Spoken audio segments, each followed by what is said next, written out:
Hello everyone, Dan here from the Next Issue Podcast. On today's video, I'll be doing a review for Loki Season 2, Episode 1. This is a new episode from the hit series Loki. It had just premiered. I just finished watching it, so we won't get into spoilers just yet. This first part of the video will be spoiler free. But let's talk about some of the people behind and in front of the camera before we get into it.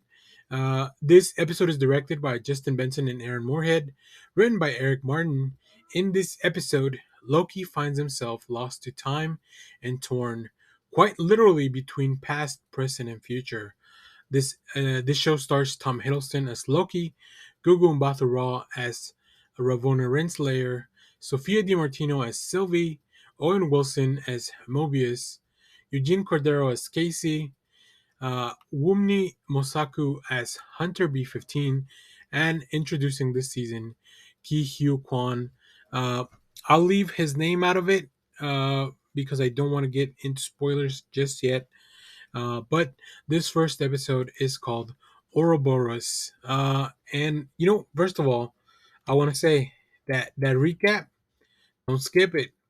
It's very helpful. That recap for season one, it touches up on pretty much everything you need to know, at least going into this. Of course, it doesn't give you all the emotional heartbeats and all the stuff, but it gives you everything you need to just kind of jump into this episode and get caught up with everything that's going on. So that was really, really cool. Um, Also, I gotta say this cast is just continues to be amazing. Tom Hiddleston, charismatic, charming, and of course, just like there's there's not a lot of characters nowadays that you're like, oh, that's the only person that could play that. But I think specifically Marvel properties, they've done a very good job of you know, like he owns the role of Loki, right? So also Owen Wilson, he's so funny. Like his portrayal of as Mobius, like he's just very sincere in everything that he's doing, and I just love how easygoing the character is, even though their stuff should be a little bit more frantic. Um, there's some really cool stuff. The show continues to look great. So I think that's really fun to kind of really go back and explore. I just love the look of the TVA, the whole retro vibes. But then as I mentioned in the synopsis, you'll get to see multiple facets of it, and especially coming off of all the stuff that happened in season one. We're in for quite a ride. We're in for a journey of discovery. But first of all, we got to get things pieced back together. So yeah, before I get into spoilers, I really enjoyed this episode. It feels like I didn't miss a step. Like we were never gone for all this time. And even though this show's taken a little bit long to get back, I'm glad we're back because I am very, very excited about this season. The show does have an after credit scene, so make sure to stay through the credits because you don't want to miss that. I'll go into more detail into the after credits as well. So yeah, really, really fun stuff. I'm really enjoying what the team is doing with Loki. So let's get into spoilers. Um, if you haven't seen the episode, come back, watch this later on. It'll be here in the channel. But yeah, this show, as I mentioned earlier, the recap was very helpful because it drops us off at that point where Loki sees the statue of Kang, right? Or one of the Kang variants, whatever you want to call it. So we pick up right then and there. Loki's on the run in the TVA that no one recognizes him, and then Loki starts time skipping, and very like very quickly, the show smartly and efficiently tells you like, well, here's what's really going on. Loki, as you know, like they said in the trailer, I think he's time skipping. So it's not that he went to a different version of the TVA where no one recognized him. It's because he went to a past version of the TVA where no one knew him. So all the stuff, all the Kang imagery is there, but now it's in this newer version, in the present version of the future. We see it's been hidden away for all the motives that He Who Remains kind of talked about. Uh, Mobius and B-15 in the meanwhile discuss uh, the Will they tell people about everything we've learned? Will they tell them that they're all variants that have been plucked from the different timelines and stolen from their lives, and now they're kind of forced to work at the TVA forever?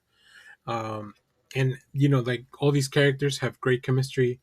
As I mentioned, the look of the show's great, but once Loki comes back and forth, he goes back into the past, and he goes into what they call the war room, which we also see in the present. But in the past, Loki sees there's like the carving of the five Kangs that we saw at the end man at the end of Quantumania, like those five Kangs. I mean, to me, that's what they look like, and I'm pretty sure that's it. I'm pretty sure that's why, because we saw that group of Kangs. Maybe this is who He Who Remains was trying to prevent from coming back and taking over. So maybe they were already running the TBA in the past, and something happened where He Who Remains kind of pushed them out, took it over, and now he's the one that had been controlling everything up until Sylvie killed them at the end of season one. Uh, so, but first of all, we gotta get Loki fixed. Mobius takes Loki to the RNA, which is like the repairs. This is where we get Ki Kwan, whose name in the show is Obi, which is short for Ouroboros, the snake that eats its own tail from mythology. That's also the name of the episode, so that's why I didn't want to get too early into the name of the episode, or at least not reveal. I think that's why they didn't reveal the name of Ki Kwan's characters, because that would have given away a little bit of that. So maybe he'll be a more important part of the show, because I thought he was just going to be there for like the first episode or so. But I think based on all the stuff that he did, I think he's going to be around for a little while, which is great. I love Ki Kwan. I think he's a great performer, and he's been having a great few years. Now that he's kind of back in the spotlight, so that's great. So in the RNA department, we get two conversations because Loki went back to the past. So Mobius is talking to Obi from the present. Loki is talking to Obi from the past, and it's really funny because uh, both of them, both Obis from the past and present, act like they don't know what's going on. They know what time slipping is, but they don't know if they can fix it. But as Loki talks to the one in the past, this refreshes the memories of the one in the present talking to Mobius. It's really cool. Like it's very cut. It's cut in very well, or it's intercut very well between past and present. So yeah, it's really, really cool. They find a solution, but of course, it may be something that will kill Loki. So they got to make a decision right there. Um, as they're about to kind of get going, Loki gets time skipped once again, but this time into the future. And they do a really good job of subtly showing you like this is how he knows he's in a different time zone, right? In the past, he cracked something on the floor. And then when he went back to the present, he saw that same crack, so he knows that happened before. And in the future, he saw there's this really fun bit about if Owen Wilson doesn't succeed in what he's doing, he's gonna like be skinned alive, pretty much. So he writes skin into one of the computers, like in the dust, right?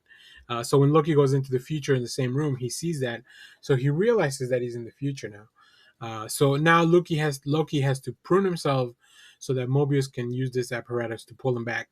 In the meanwhile, Obi is trying to seal off the TVA from the timeline because it's being overloaded until he can fix it. So I think while our heroes are going to go off on their own adventure and try to find Selby and help her out, uh, I think Ki Kwan is going to have to stay back at the TVA trying to fix things, trying to fix the timeline, or at least trying to fix the loom, the time loom it's called, from being overloaded by all these timelines. So really cool stuff. There's a lot of stuff out there that I'm sure we can talk about for a long time, but I just kind of want to talk about all the things that I really enjoyed.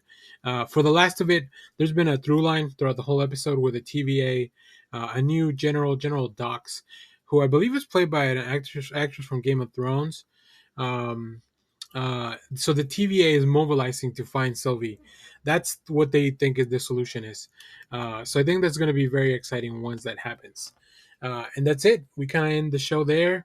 Loki, he's fixed. He's back. They make it back inside, but there's still like they've only fixed one of what I would say are 99 problems. So they got to keep going. So yeah, I think this is going to be really fun.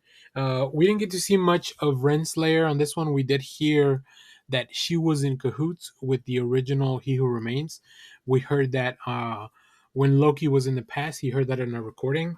And I watched the show with closed captions, so I knew that was Jonathan Majors' voice, but they are very clearly labeling that as He Who Remains, which I think is great because it lets you know as the viewer who, that if we're seeing multiple, if one actor is portraying multiple versions of the same character, we get to see the differences there. So yeah, so the show ends. I think the end credits, not the credits themselves, are really cool. I think the Loki lends itself to just having a really fun showing for that. Uh, so yeah, really enjoy this episode. So let's talk about the after credit scene real quick. Sylvie comes out of a time portal onto Broxton, Oklahoma in 1982. Now, this is an Easter egg from the comics because in the comics, whenever Asgard was destroyed, the people of Asgard moved to a floating Asgard on top of Brockton, Oklahoma. So I thought that was really neat. And she goes to McDonald's. I think from the trailers we've seen that she ends up working at McDonald's. But I think Sylvie at this point just wants to have a regular life. And she goes to McDonald's and she asks for pretty much everything on the menu. So I think that's where either the people from the TVA or Loki and Mobius and the team are going to go try to find her. So we'll see what happens then. I'm very excited. I'll probably be covering Loki each episode. I think there's only 6 for the season, anyways, so it shouldn't be too big of an ask. And for the most part, we'll probably put this out in 2 parts. I'll do maybe a spoiler-free part. The spoiler-free part will be the night the show comes out, and then the full thing will be out the next day to give people a chance to kind of watch and catch up. So let me know your theories down in the comments. Let me know your questions. Let me know any other Easter eggs I might have missed that, throughout this whole little recap. So, yeah, very excited for the rest of season 2. I think, like I said, the cast has been great, and I just love the ideas that this show kind of brings forward. So, if you enjoy this show, let me know down in the comments. As always, thank you for watching, everyone. Remember to share, like, subscribe, hit the bell so you know when we go live. That is most Saturdays, 10 a.m. Central Standard Time. Stay tuned. We have more comic reviews, trailer reactions, TV recaps, all that fun stuff in the channel. Thanks for watching, everyone. Bye-bye.